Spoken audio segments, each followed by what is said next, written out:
சிவா திருச்சிற்றம்பலம். தென்னாடுடைய சிவனை போற்றி, எந்நாட்டவர்க்கும் இறைவா போற்றி.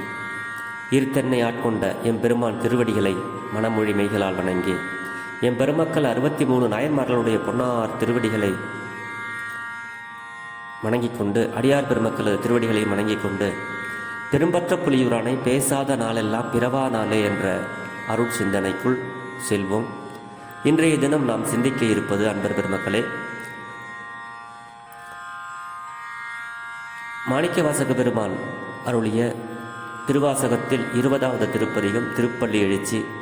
இதில் 8வது பாடலை சிந்திப்பதற்கு இன்றைய தினம் சிவனருள் கூட்டியுள்ளது. தெரிந்த அளவில் பாடலை பாடி அடியார் பெருமக்களோடு பொருள் பகிர்கிறேன். திருச்சிற்றம்பலம். முந்திய முதல் நடு இறுதியும் ஆனாய், மூவரும் அருகிலர் யாவர் மற்றறிவார். பந்தனை விரலியும் நீயுனின் அடியார், பழங்குடில் தோறும் எழுந்து அருளிய பரனே. செந்தழல் உரை திருமேனியும் காட்டி, திருப்பெரும் துறை உரை கோயிலும் காட்டி, அந்தணன் ஆவதும் காட்டி வந்து ஆண்டாய். ஆரமுதே பள்ளி எழுந்தருளாயே, ஆரமுதே பள்ளி எழுந்தருளாயே. திருச்சிற்றம்பலம். முந்திய முதல் நடு இறுதியும் ஆனாய். எல்லா பொருட்களுக்கும் முற்பட்ட நம்மளுடைய பரம்பொருள் சிவபெருமான். அப்படி முந்திய பொருளுக்கெல்லாம் முதல் பொருளாக இருக்கின்றவன். அதோடு மட்டுமல்ல, நடு இறுதியும் ஆனாய், நடுவாகவும் இருக்கின்றவன், இறுதியாகவும் இருக்கின்றவன். அதுதான் முந்திய முதல் நடு இறுதியும் ஆனாய் அப்படின்னு பெருமான் இங்கே அருளுகிறார். மூவரும் அருகிலர் யாவர் மற்ற அறிவார். பிரம்மா, விஷ்ணு, ருத்ரன், இந்த மூவரும் அறிய முடியாத சிவபெருமான்.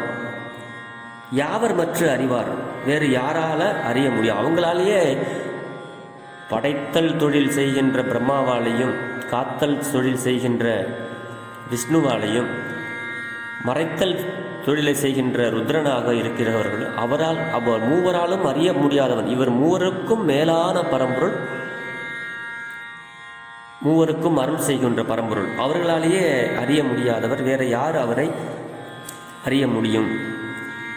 பந்து அணை விரலியும் நீயும் நின் அடியார், பழங்குடில் தோறும் எழுந்தருளிய பரணை அப்படிங்கிறாரு. பந்துகள் வந்து அணைகின்ற விரல்களை உடைய உமாதேவியும் நீயும் வந்து உன்னுடைய அடியார்கள் பழங்குடில் தோறும் எழுந்தருளிய பரணே, அவர்களுடைய வீடுகள் தோறும் எழுந்து அருள் செய்கின்ற பரணே, பரம்பொருளே, உயர்ந்த பொருளே அப்படிங்கிறாரு. இந்த வரிக்கு இன்று நம் இல்லங்கள் தோறும் எழுந்தருளி செங்கமல பொற்பாதம் தந்தருளும் சேவகனை அப்படின்னு திருவம்பாவையில் சொல்ற அதே கருத்தை இங்கேவும் நின் அடியார் பழங்குடில் தோறும் எழுந்தருளிய பரணே அப்படிங்கிற ஒரு கருத்தையும் நாம் ஒன்றாக ஒப்பிட்டு பார்க்க வேண்டும். செந்தழல் புரை திருமேனியும் காட்டி, திருப்பெரும் துறை உரை கோயிலும் காட்டி. செந்தழல் நெருப்பு போன்ற தீமேனி உடைய அந்த திருவண்ணாமலையிலே நெருப்பு வடிவத்தையும் காட்டி,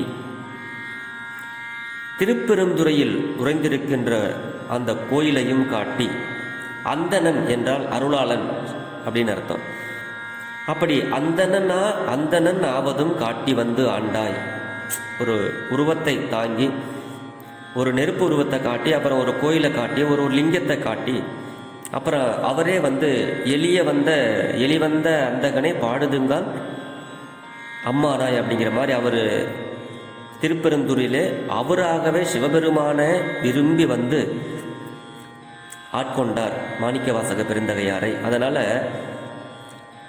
அதை இங்கே திருப்பெருந்துறை உரை கோயிலும் காட்டி, அந்தணனாவதும் காட்டி வந்து ஆண்டாய். அவரே வந்து நம்மளை, அதாவது சதா அவருடைய நாமங்களை சொல்லிக்கொண்டு அந்த சிவசிந்தனையிலே நாம் இருந்தோமேயானால், அவர் நம்மளுடைய இல்லங்கள் தோறும், நம்மளுடைய உள்ளங்கள் தோறும் எழுந்து அருளுவார் என்கின்ற ஒரு கருத்தை இங்கே மாணிக்கவாசக பெருமான் நமக்கு அருளுகிறார்.